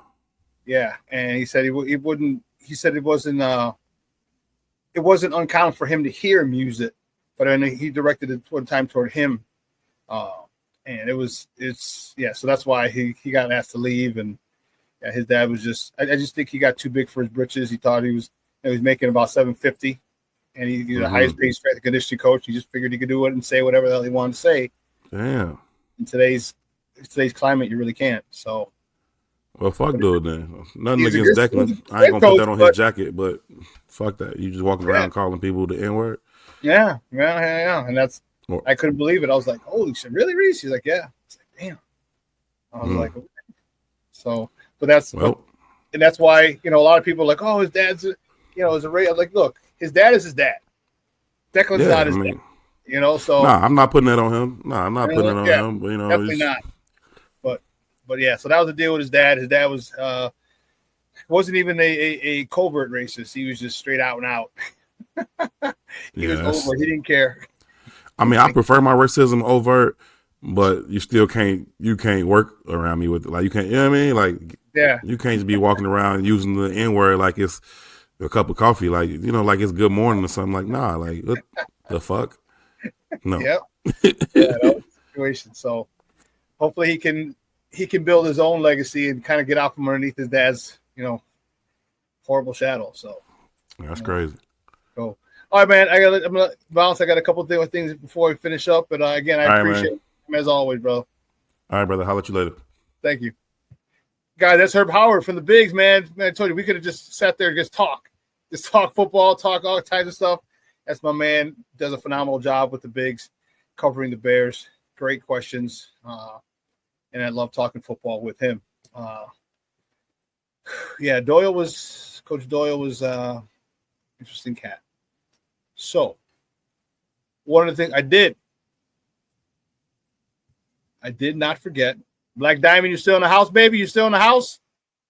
You still in the house, Black Diamond? All right. He throwing the M&Ms around like frisbees.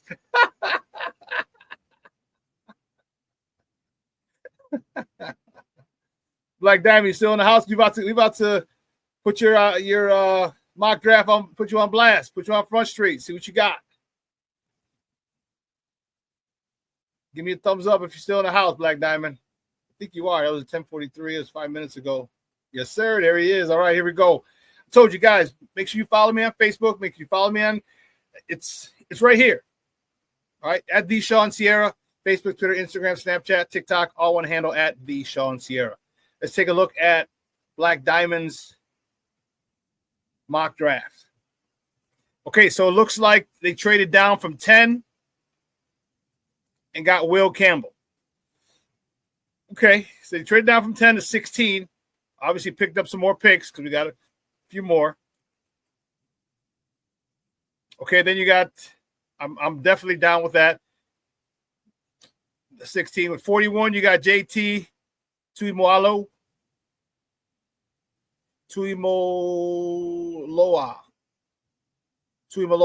The kid out of Ohio State. Nice. Okay, I can do that. Alfred Collins, you got a DT. Okay. I'm definitely down with that because now you're really fortifying that defensive line. But this also isn't saying what we've done in free agency, because we could have got a guard in free agency as well. But here you go. Let's go further down. You got Donovan Jackson at 47. So that might have been one of the picks that you got from trading down from 10 to 16. Donovan Jackson, you got a guard. You got a guard and a tackle. Okay, I like it. Then you got Trayvon Henderson. That's the 30-60 in the third round. You got to get Trayvon in the third round. Okay. Okay, so you got a nice running back, Trayvon Henderson in the third round from Ohio State. Seth McLaughlin, center from Ohio State. Okay, Jimmy Horn Jr. That dude can move. all right, from Colorado. And Josh Preeb from – so you addressed a lot. You got 2 guards, a center, and a tackle. 2 guards, a center, and a tackle. That's the 4 offensive line we talked about. Now, Preeby might not make it, but you got your left tackle. We got our right tackle already and down our right. But Preeby could be – you know why I like this? And this may sound stupid. I'm gonna take it off for a second. I'm gonna put it right back up. You know why I like this? Because of this. You're not reaching. Okay, you're not reaching. Okay, you're getting people who played at a high level. You didn't get a guy out of Southern Utah. You're not getting a guy from Yale who's injured. Okay, you're getting guys who played in the Big Ten. Getting guys who played in the SEC. Those are the best 2 football conferences in America. And a lot of those players end up playing on Sunday. So to get those type of players who are already used to that type of competition is something that I really like. And if you re-sign Tevin, guess what, Tevin? You got to fight now, baby. You got to fight. And I wouldn't even mind re-signing Tevin and have you and the youngsters fight it out. If you beat him, good. Guess what, youngster? Keep your helmet strapped because he's hurt. He's ready to get hurt at any moment. Any moment.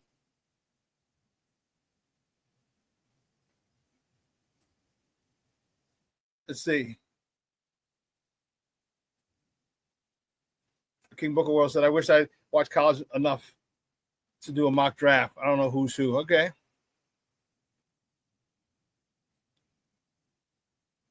Shorty asked you, do you put Campbell at guard?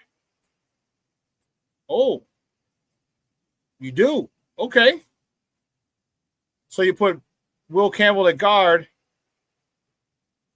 So you're gonna rock with maybe free agency at a left tackle, or you're going to rock with Braxton Jones again, huh? Okay.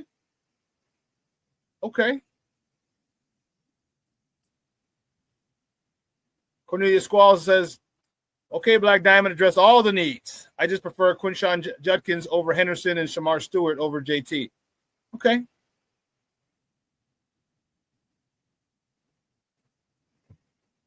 And Moss says, looks good, but my swap would be 72. No running back, but draft Georgia center Jared. Hey, I'm cool. I like Georgia has been in the college football playoff how many years in a row? Back-to-back national champions. You got some peoples. You got some peoples that are going to play on Sunday. Got a lot of peoples that are going to play on Sunday. Shorty, I would like to trade down 2-3 spots and still get Yancey, though. No, I don't want Yancey.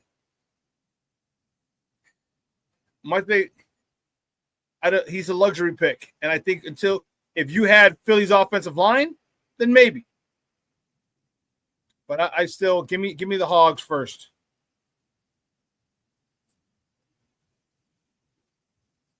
King Booker World, you might be right. So I would re-sign Tevin, but he would be depth. That might save his career to not start. You might be. And hey, dog, you're still getting $800,000, $1 million a year. You know what I mean? What if you get 3 for 5? 3 years, $5 million. 1.3 per. 1.6 per. Sorry. Nothing, but guess what? You're still making $1 million, fool. You're still making it 1.6. And you ain't making that kind of change when you leave the league. All right, you got a new baby, you got a baby girl, I believe. You're still getting those NFL paychecks. It might not be a bad thing, King Booker World.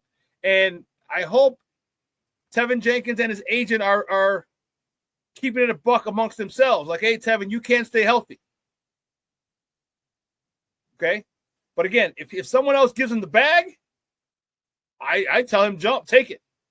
Take it. You got a wife. I believe that he's married, but you got a young daughter.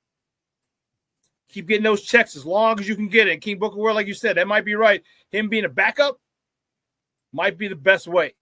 Imagine if he does this for 3 more years.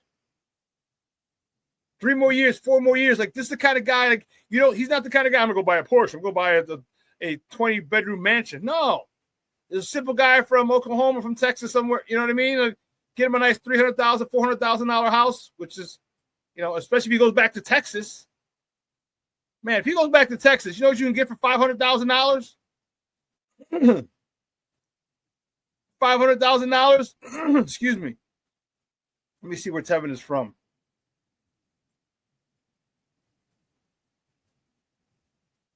Kansas. Topeka, Kansas.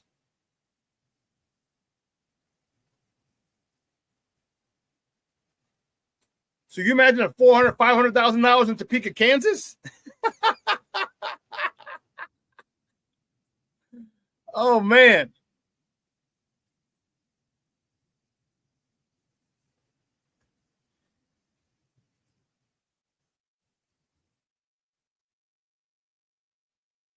Okay, so here's what you do. Black Diamond says his arms are short. You talk about Will Campbell's. And free agent left tackle. No Braxton Jones. No Jones. Okay.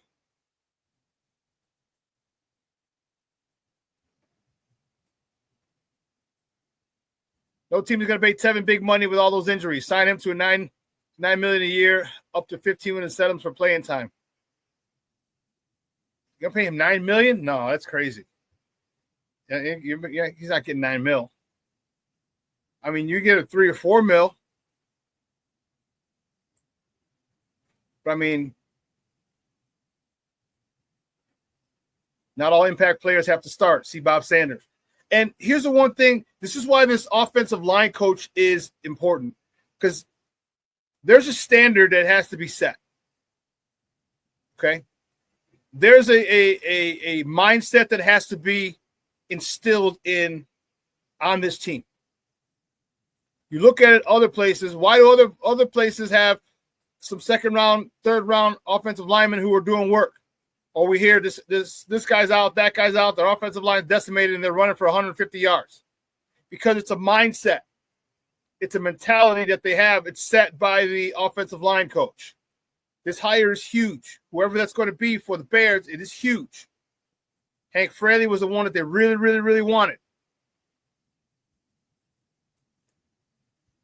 Well, $3 or $4 million, that would insult him, but you can't. It wouldn't be insulting. Hey, you haven't been able to stay healthy for a full season. Okay, when you're healthy, you're a son of a gun. You haven't been able to stay healthy. And you can sign up to a $3 or $4 million deal with incentives that'll make it 6 to 8. You play X amount of games, you get more. You know what I mean? Like you're healthy or you start X amount of games, you get more. The one thing that I wonder with him is what type of stretching routine does he have? Because if you did some yoga and some Pilates, I think that would initiate a lot. That would help alleviate a lot of his issues. Very important. You're talking about the O-line hire. Yes, very important. O-line coach. But I wonder what his stretching routine is. All right, because you can get your knees stronger, you can get them more flexible, your hips more flexible. All right, but it's something that's got to be done every day. You got to do that every day. You got to stretch, and that could alleviate a lot of his problems. But you give him a small salary with tons of incentives.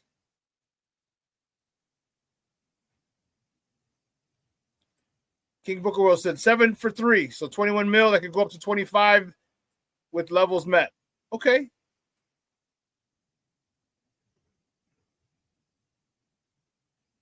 I mean, I'd say 4. I'd say 5. I'll go with 5. I'll give you $5 million a year for 3 years. That's 15. And you go up to 25 with incentives. Certain number of snaps, percentage of snaps you make. You grade out at a certain level. Okay. Yeah, he does. You're right. He's got to see where they're coming from as well. You have to. You have to understand that.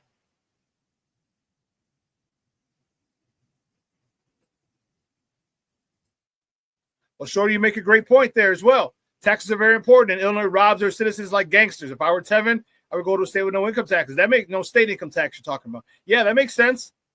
Go to Florida. I don't know. Does Texas have a state income tax? I don't think they do. No, I agree. That state income tax will get you. So just because you make all this money, you don't keep any of it. You don't keep the majority of it. Because Uncle Sam's coming in taking half shit. Like Eddie Murphy's wife. I want half, Eddie. I want half. And Uncle Sam don't ask. They just come and take their half their shit, and now you're working with that. Then the state income tax comes and takes it. Takes their cut of the their piece of the pie. Then your union comes in. Your agent, he's got to get his piece. Then your union comes in. Yeah, there's a lot. So you cut that in half, and it goes down from there.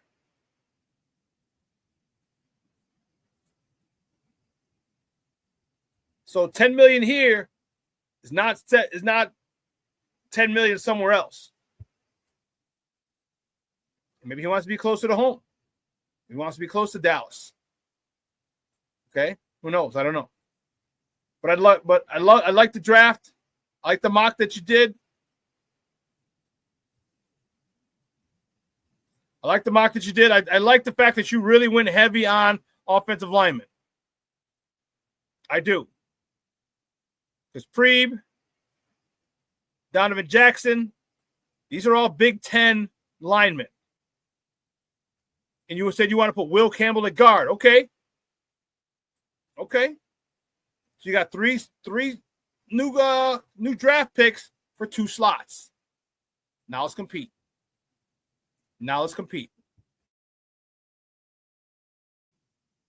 the left tackle free agency, you said? Cool. I'm good with that.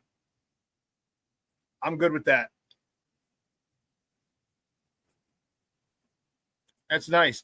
Shorty, yes. Shorty says, nice mock, Black Diamond. Yes. Thanks, Shawn. That's a good one, Dawes. Hey, shoot me some more if you make any more. Cool.